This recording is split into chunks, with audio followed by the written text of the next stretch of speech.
తమ్ముని కోసం ఒకళ్ళు, బావ కోసం ఇంకొకళ్ళు, లవర్ కోసం వేరొకళ్ళు. క్వశ్చన్ పేపర్లు కొనుడు, మందికి అమ్ముడు. మస్తు నడిచిందబ్బా బేరం. గదే టీఎస్పీఎస్సీల భాగోతం గురించే.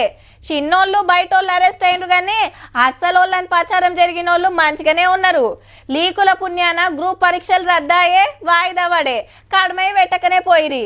గా కోపంతో ఆ గవర్నమెంట్ ను వడగొట్టినాం అని నిరుద్యోగులు చెప్పే మాట. అయితే కొత్త గవర్నమెంట్ వచ్చింది, కొలువుల సంగతేంది, వాయిదా పడ్డ పరీక్షలెప్పుడు, కడమ ఎప్పుడిస్తారు అని నిరుద్యోగులంతా అడుగుతున్నారు కదా. ఇదే మాట ముఖ్యమంత్రి సార్ని అడిగితే, ఉద్యోగ నియామక పత్రాలు ఇవ్వాలంటే తెలంగాణ పబ్లిక్ సర్వీస్ కమిషన్ కు చైర్మన్ ఉండాలి. చైర్మన్ లేకుండా ఈ ప్రక్రియ ఏది జరగదు. గదన్నట్టు టీఎస్పీఎస్సీ చైర్మన్ కొందరు మెంబర్లు రాజీనామా చేస్తే గవర్నర్ మేడం కాడ పెండింగ్ ఉంది ఫైలు. నెక్స్ట్ 4-5 రోజుల్లో గవర్నర్ గారు వీటి విషయంలో నిర్ణయం తీసుకోబోతున్నారు. వారు నిర్ణయం తీసుకున్న ఎంబడే వేగంగా కొత్త బోర్డును నియామకాలు చేపడతాము. చేపట్టిన ఎంబడే పోటీ పరీక్షలు నిర్వహిస్తాము. ఎలక్షన్లా హామీ ఇచ్చినట్టే టయానికి నోటిఫికేషన్ లేస్తాం, పక్కా పరీక్షలు పెడతాం, గ్యారెంటీగా అపాయింట్మెంట్ లెటర్లే చేతిలో పెడతామని మాటిచ్చిండు రేవంత్ రెడ్డి సారు. ఖచ్చితంగా సంవత్సరం తిరిగే లోపల 2 లక్షల ప్రభుత్వ ఉద్యోగ ఖాళీలను భర్తీ చేస్తాము.